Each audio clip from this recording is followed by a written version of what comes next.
Welcome everyone to the 2018 Preschool Mindfulness Summit. I'm very happy to have our guest today, Lorraine Murray. She's the author of a book many of you will know, Calm Kids, which is sold all over the world. And she works as a consultant all over the world, I believe, teaching parents and children and educators how to bring mindfulness and meditation into their lives. So thank you for joining us and welcome. Thank you very much, Helen. It's nice to be here. Thank you. And so your company is called Connected Kids, is that right? That's right, yes. Yeah. So do you want to tell us a little bit about all that you do within your company? Yeah, sure.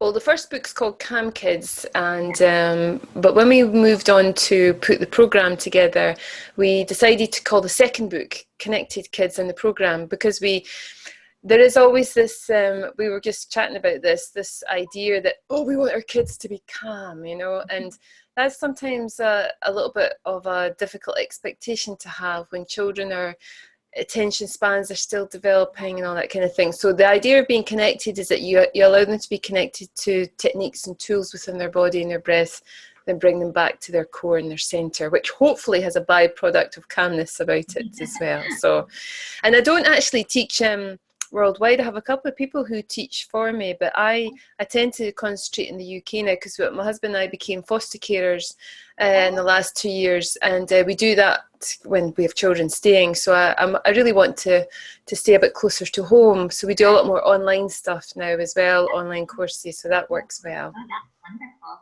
Yeah, very nice, very exciting.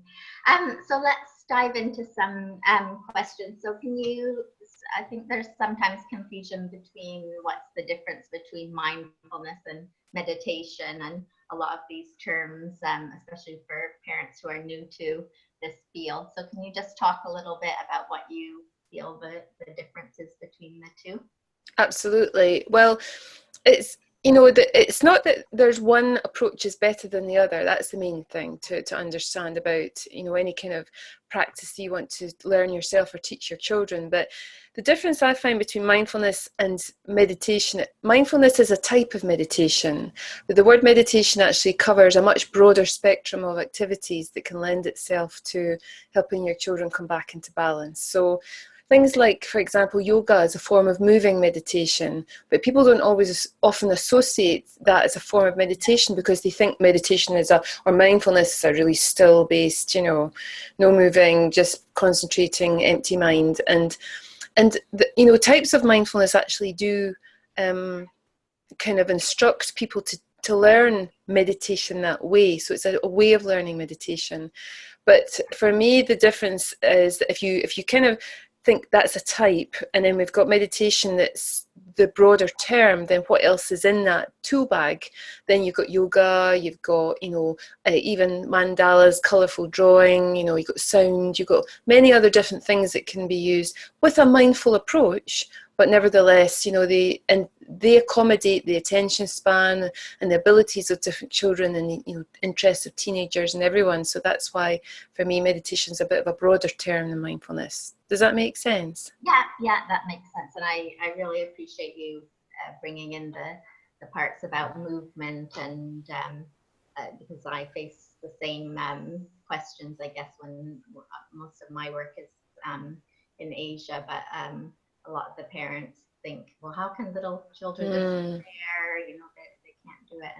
And so, yeah, when we bring in all these different types of activities, then I think it all comes together and makes it something that's implementable and children enjoy and benefit from. So totally, yes, totally. So before we started, we just talked a little bit about so a lot of schools and parents, they want to bring mindfulness or meditation to their children, but they're not actually practicing that themselves. So yeah, maybe you can talk a bit about that, and then give us some strategies that parents or teachers could use themselves before they try to teach children how to practice these things, or maybe they do it together. Yeah, well, this is a really important thing, because when when I wrote the first book, and when I based that on a course I was teaching, and I didn't discriminate against people attending the course because they never meditated. You know, it wasn't you have to meditate for 2 years before you can then learn to teach your children. Because, well, I just felt that if they came on the course, they would be able to pick up things that hopefully they would incorporate into their own lifestyle, because they would see the benefits. I do find, though, sometimes that people either, you know, have this idea that teaching their children meditation is an exclusive activity that only their children should do, because there's this, and I totally understand the stress of parenting and caring and, you know, and the demands of a very demanding lifestyle, but it's a little bit like telling your children to brush their teeth and you don't brush your teeth. You know, one, they'll not brush their teeth because if you don't, because they want to model you. They want to actually model what you do. And, you know, secondly, you're going to be a nicer person to hang around if you brush your teeth. So in the same way that meditation, you know, if you actually incorporate a little bit of meditation and mindfulness into your day, then it actually makes parenting, it seems to be easier, just more achievable, more tolerable. You recover more quickly, you know, and the same for education as well, because we have a lot of teachers come in our courses who are very stressed. And although they want this fairy wand, this, you know, Connected Kids fairy wand that we're going to hand them and say, there you go, off to class now, that'll sort your class out. Realistically, what we're doing initially is that we are showing them how to bring themselves back to their center, because children really relate to the condition and the stress levels of the people around them. So we show them that, but then we also show them how to create their own meditations that children will enjoy, that they will engage with them and keep them interested. So there's a little bit about, it's almost, in fact, it's a little bit like you're learning meditation surreptitiously by teaching meditation, because in order to teach it, you have to be in a slightly calmer place. So in a strange way, it's a very shared dynamic. It's a very shared relationship that you have when you teach your children meditation. So that's, you know, for people to consider, you know, that's why I think you shouldn't think, oh, I've never meditated, so I don't know how to teach my children. But if you're going to teach them, learn it together, you know, and learn from each other as well, because that makes it that's why you become more connected to the needs of your children when you learn to meditate, you know, so, and they to you. So it's it's lovely to teach that. Yeah, I totally agree. I think it's you know, you learn from each other, don't you, as Absolutely. and things. So that's wonderful. And can you give us some strategies, maybe or some different meditations that parents that you've worked with found very useful? So do you mean for them or for teaching their children? For them. Start with parents and then we'll look at ones for kids.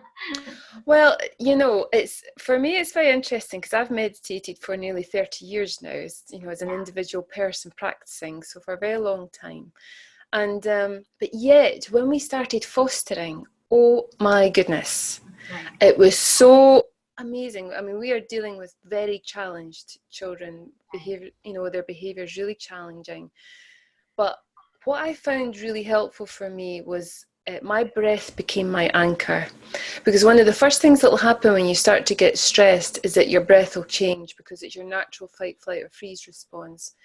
And you'll even maybe find, if you start paying attention to your breath now when you're stressed, you may even find that you hold your breath when you're stressed, or something, or your child does or says something, you're like, and if you think about the consequences of that on your body suddenly goes, hold on, we've no oxygen coming in, we're not getting rid of the waste here, what's going on? And it'll go into this alert system that's in your nervous system. It's been designed to do that for any threats for thousands of years. So if you then realize the breath is this huge anchor, and if you notice yourself holding your breath, you'll start to breathe. So you'll reverse the effect of whatever has been happening. But what the studies show, which I think is fascinating, is that simply concentrating on the beginning to end of your out breath actually helps your nervous system to calm down. So if you could even, you know, you might teach your children this, you might go, you know, or you might do it yourself, you know, naturally. But if you actually pay attention to it now and do it for several breaths, what happens is that you're actually engaging the opposite of your fight, flight, or freeze. And I think that's a miracle. So that's one thing to be aware of. I found that very helpful. And it also means that, because what can happen when your children are playing up, we can create stories in our head. This is where mindfulness comes into its own, I think, where we start to create the story of, oh my goodness, this is going to happen, that's going to happen, or if you don't behave, and oh, this is another, and I wish my partner would help me with, all these stories going in your head. And what happens is that we get more and more anxious. So again, coming back to your breath takes your mind away from the stories. Or even if you notice yourself having the story going, that's the story I'm telling myself. And then you come back to your breath. And I used to find with the children that we looked after, who, I appreciate they're very extreme in their trauma. They are traumatized, but they would very much behave in a way to instigate more drama. And so my ability to come back to my breath and to not get involved in their drama was really huge for me and for them, because they then reciprocated that back. It was almost like they realized I wasn't going to behave in the way that the people around them had behaved before. So they just kind of started to calm down. It's extraordinary to watch, So if I can do that with, a child that's in that more dramatic state, parents, educators can definitely do it with their own children, for sure. I know that's great. And I love all these things are so simple, aren't they? I think a lot of people, they try to make it into a big complicated thing that they have to, and really there's some very, very simple strategies, and they, as you said, they're so effective. And the kids are always picking up our energy, aren't they? So absolutely. And this is why it's important, if we practice these things ourselves a little bit, just even before we go in to teach children, it's a bit of a chicken and egg, actually, because sometimes we can practice it and then we think children should behave the same way we're feeling. But children's development, their brain development, their nerves, everything is still got a lot of time to go before they're fully formed. But even if you can start to practice that a little bit, it gives you an anchor, in a space when things can be really quite challenging and difficult. And the other great one, I'll tell you a wee story, actually. I was going through my village where I stay, and a little boy about 10 years old came up to me, very distressed. He was staying with his auntie.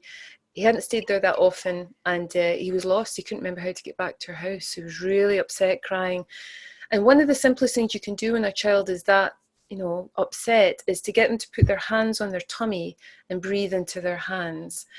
And the reason for doing that is because it engages your awareness down into that part of your body, but it also uses a muscle in your body that, connected to the nervous system, sends a relaxation signal to your brain.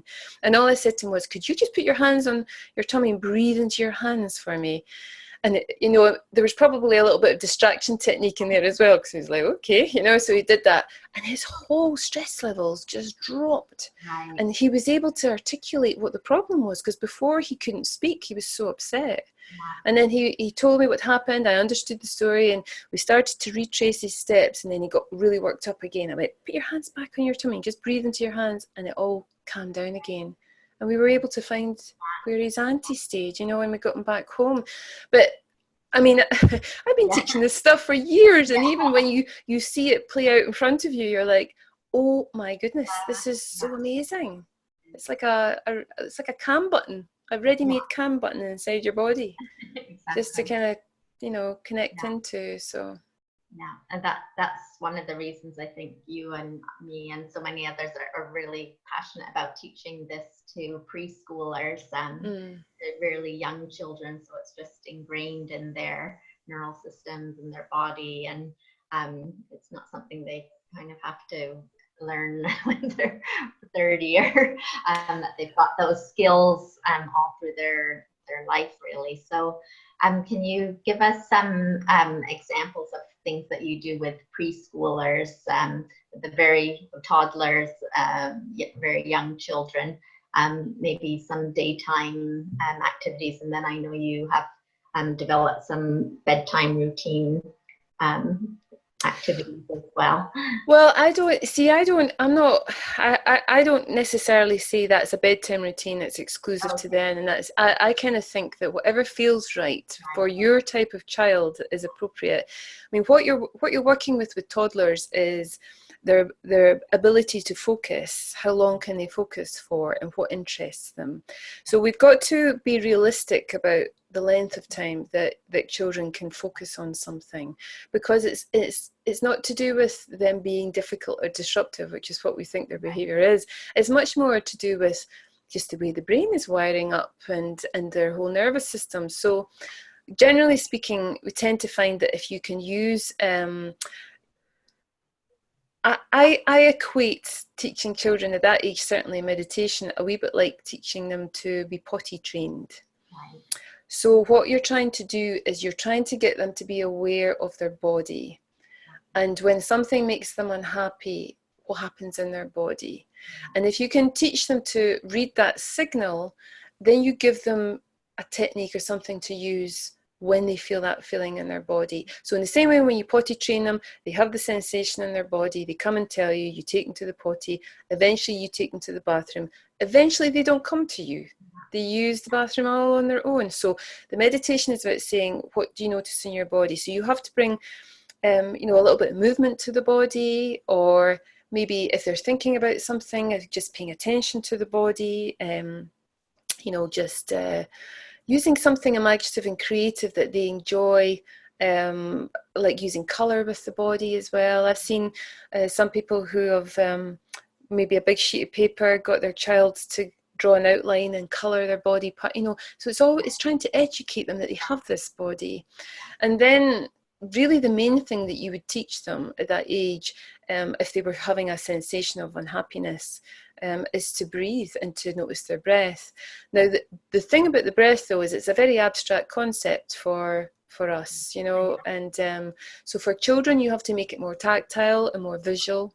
I actually find that when we work with children on the autistic spectrum, we have to do that too, even if they're older, because they don't tend to necessarily have the same ability to imagine their body and their breath in the same way. So you might use like a feather or a little windmill, or we've had lovely little techniques where you blow out the candle and your thumb. I heard a lovely one recently where there's another foster carer a little girl who got really angry and upset. She used to blow all her angry words into a balloon and then let it go.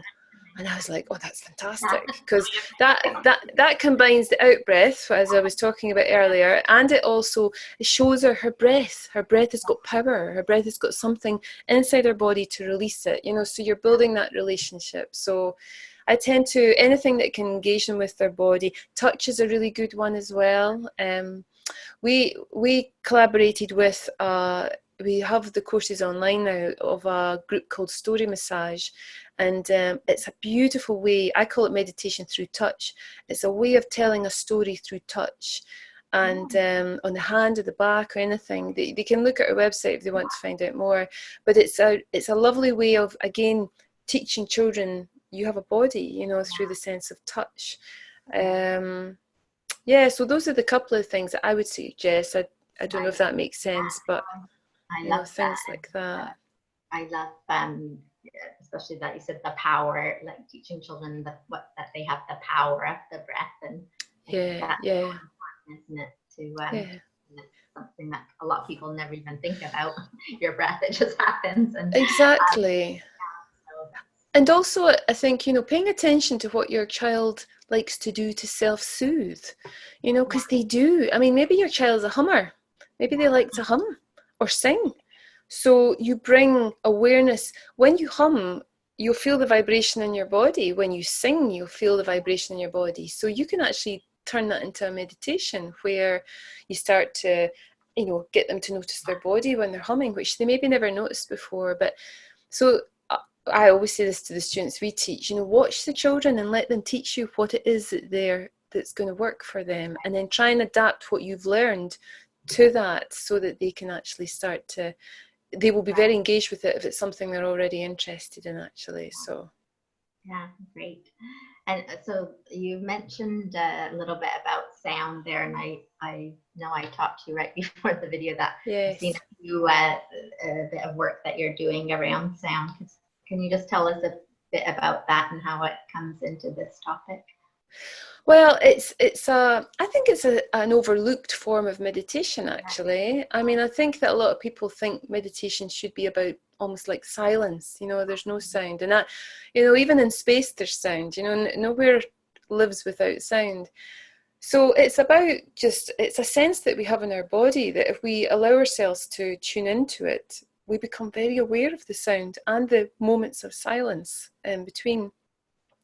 And it's not too, I often find children are better at this than adults, because if adults do a sound meditation, they tend to start analysing the sound. If they hear voices, they'll try and listen into the conversation, whereas children will just notice the sound and they'll go, voices talking, or traffic, or birds singing, and immediately you're labelling it then, but you're allowing the sound to, it's already coming to you, you're just paying attention to it.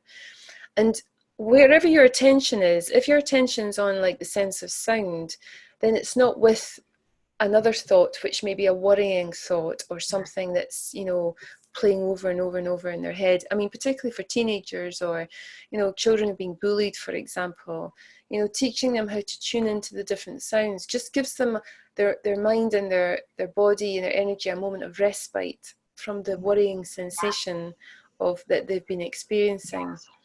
But there's also another level to sound, and in my second book I talk about that in more detail, because making sound and using, yes, we have meditation tools like singing bowls. This is where we start to move into the awareness of how healing sound is.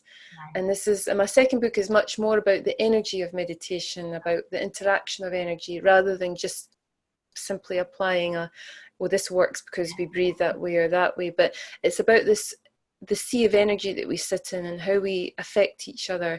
And sound then becomes, one of the practices we do in the book is about making sounds, and we make particular vowel sounds. And although they just sound like a vowel sound, we know from experience the effect it has on, this one's more grounding, this one's more, our anxiety levels drop, this one clears the mind.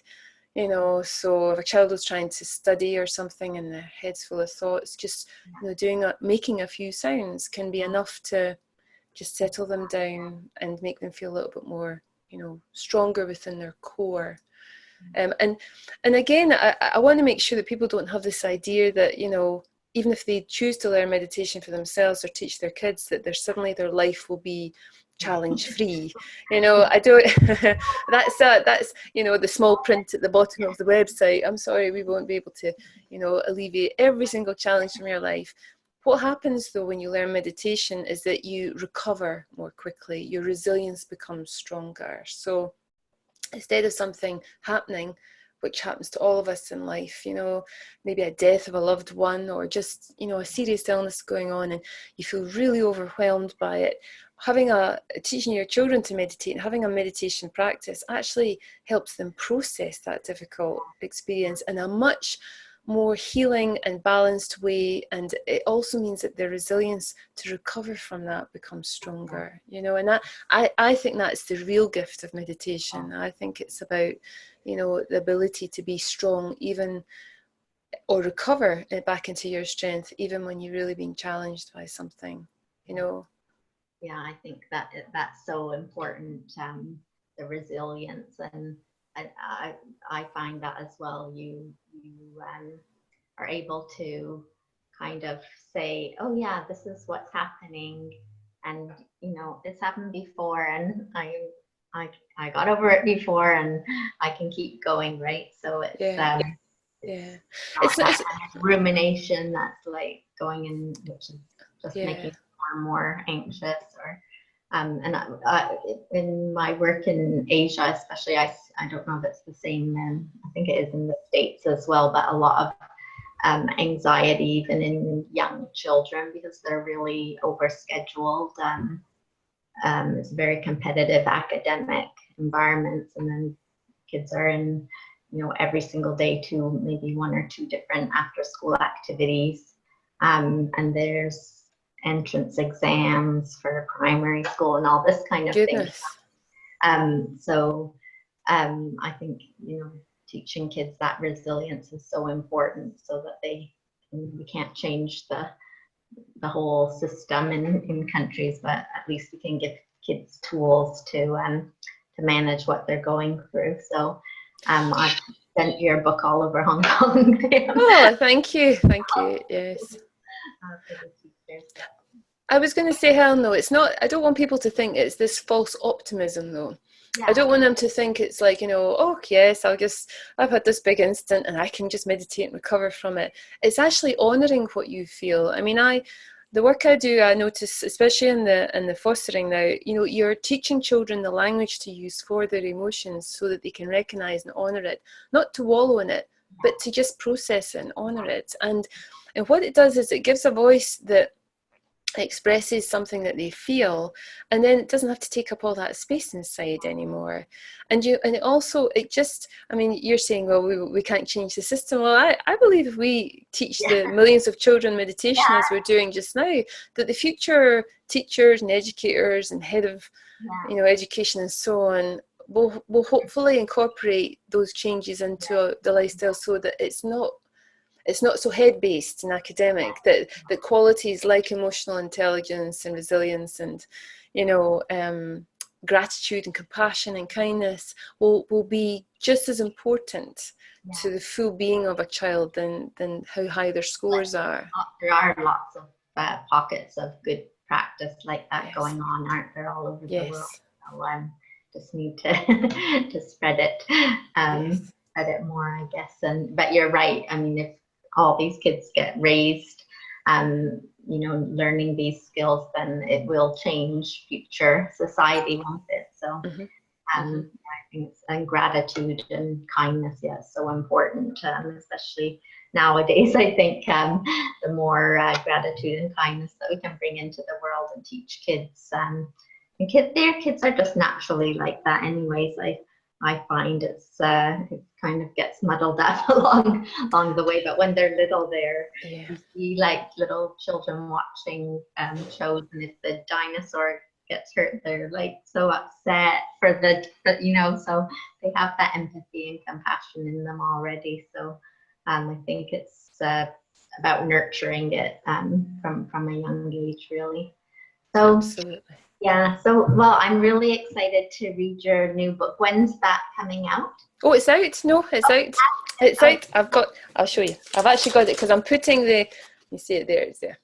Oh, beautiful. Connect to Kids. It came out a couple of years ago, and it's funny because my course is in 2 levels, and the second level I've always taught in person, but I've had so many requests from around the world, probably because you're sending my book everywhere, to say, can we do the course online, that I'm just about finishing putting it online. So and the second book is part of the required reading for it. So the second book it says help kids with special needs and autism shine with mindful, heartfelt activities. But a lot of the things in the book aren't just exclusive to children with special needs. It's also to any child will benefit from it. And for me it's just building up the meditation tool bag, so you've got more choice of things that you can use. So that's the one there. Have to order it then. Didn't realize that one was out, but the Calm Kids I definitely recommend to any parents out there. It's really comprehensive, great book to have in your toolbox. So thank you. Thank you so much for joining us, Lorraine, and sharing all your ideas. I'm sure all the people watching will find it really helpful, and we'll put all the links of your courses and your books on the Summit website, so everybody can learn more about you. Thank you very much. Yeah, thanks for letting me. And whether people want to do a course or a book, or they just want to know something, they can always drop us an email. We're very passionate about, like you are, I can tell you are, about it's not about just our courses, books. It's about making a difference to our societies and our communities. That's what's really important to me. And even if someone just teaches one child meditation, I'm so grateful, because I just think you could possibly have saved that child's life when they grow up at some point, you know. So I know it's a really important skill for everyone to have. I'm very grateful to be here on this, so thank you so much. Thank you. Thanks, Lorraine. Lovely.